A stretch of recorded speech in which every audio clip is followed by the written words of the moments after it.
The radar accident that reprogrammed how humanity eats. You walk into your kitchen, you open a small metal box, you press 2 buttons, and 90 seconds later, dinner is ready. You don't think about it, you never do. But this box, sitting on your counter right now, did something no army, no government, and no revolution ever managed. It broke the oldest rule your species has followed for 200,000 years. And the man who built it wasn't trying to change how humanity eats. He was trying to detect enemy planes. His name was Percy Spencer. He never finished elementary school. In 1945, Spencer was working for a company called Raytheon, testing a piece of radar equipment called a magnetron.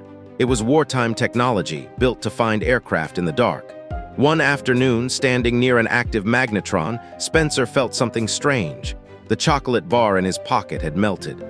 Most people would have wiped their pants and moved on. Spencer didn't. He got curious. He put popcorn kernels near the machine. They popped. He put an egg next to it. The egg exploded right in front of a coworker's face. Something invisible was cooking food from the inside out, and Spencer wanted to know why. The answer involved a device most people had never heard of, built years earlier by 2 British physicists named John Randall and Harry Boot. In 1940, working under intense pressure to help Britain survive the war, Randall and Boot invented the cavity magnetron, a small tube capable of generating microwaves far more powerful than anything before it. They built it for radar. They had no idea they were also building the machine that would one day sit in your kitchen. Here is what actually happens inside that machine, decoded in plain terms. Water molecules are lopsided with a slightly positive end and a slightly negative end. Microwaves flip an electric field back and forth billions of times per second. Every time the field flips, the water molecules twist to follow it. That twisting, repeated at incredible speed, creates friction. Friction creates heat. Your food isn't cooked by fire anymore. It's cooked by water molecules wrestling each other into submission, invisibly from the inside. Spencer patented the idea in 1945. Raytheon built the first commercial version 2 years later. It was called the Reprogrammed. It stood 5.5 feet tall. It weighed 750 pounds. It cost about $5,000 in today's money, and it needed water cooling like an industrial machine, because that's essentially what it was. Nobody expected this thing to end up on a kitchen counter. So why did it? The answer isn't really about the machine. It's about what was happening to human households at the exact same time. After World War II, something unprecedented was happening across wealthy nations. Women were entering paid work in numbers never seen before. Families were spreading across suburbs, further from extended relatives who used to help with cooking. The old rhythm of a household, someone home all day slow cooking a meal, was quietly collapsing. There was a growing gap between how much time people had and how much time cooking traditionally demanded. The microwave didn't create that gap. It walked directly into it. By the 1960s, companies had shrunk the machine down to countertop size. By the 1970s, prices had dropped enough for ordinary families to afford one. And that's when something remarkable happened, something food historians still study today. The food historian Laura Shapiro has documented how the rise of convenience cooking, microwaves included, reshaped not just kitchens, but the entire cultural meaning of a meal. Cooking had been, for all of human history, an act that required time, presence, and usually another person. Suddenly it didn't. Think about what that actually means for a moment. For 200,000 years, preparing food was a shared, physical, unavoidable act. It structured the day. It gathered people. Fire needed tending. Someone needed to be there. The microwave was the first tool in human history that let a single person cook a complete meal, alone, in under 2 minutes without planning ahead. That sounds small. It is not small. It rewired something ancient. Anthropologists have long pointed to communal eating as one of the behaviors that separates humans from almost every other primate. Sharing food, sitting together, coordinating a meal around the same fire, this wasn't just about nutrition. It built trust. It built alliances. It built the social glue that let small bands of humans survive in a dangerous world. Your ancestors weren't just eating together to fill their stomachs. They were rehearsing cooperation itself. So what happens when a machine makes eating together optional? Harvard psychiatrist Ann Fishel has spent years researching exactly this question through what's known as the Family Dinner Project. Her research links regular shared meals to stronger vocabulary development in children, lower rates of anxiety and depression in teenagers, and even reduced risk of substance abuse. The dinner table, it turns out, wasn't just a place to eat.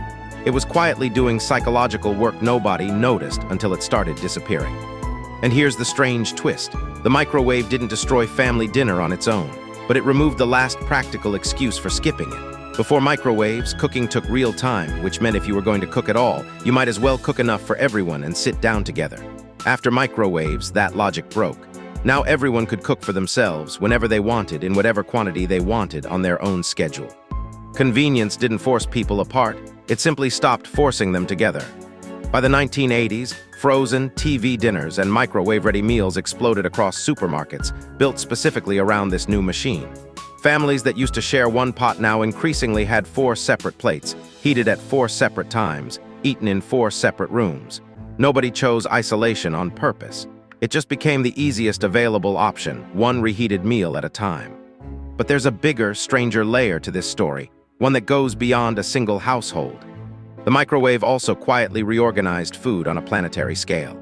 Once food manufacturers realized meals could be engineered specifically for microwave reheating, they began designing entire products around the technology: frozen dinners, instant noodles, microwavable rice, shelf-stable meals shipped across continents.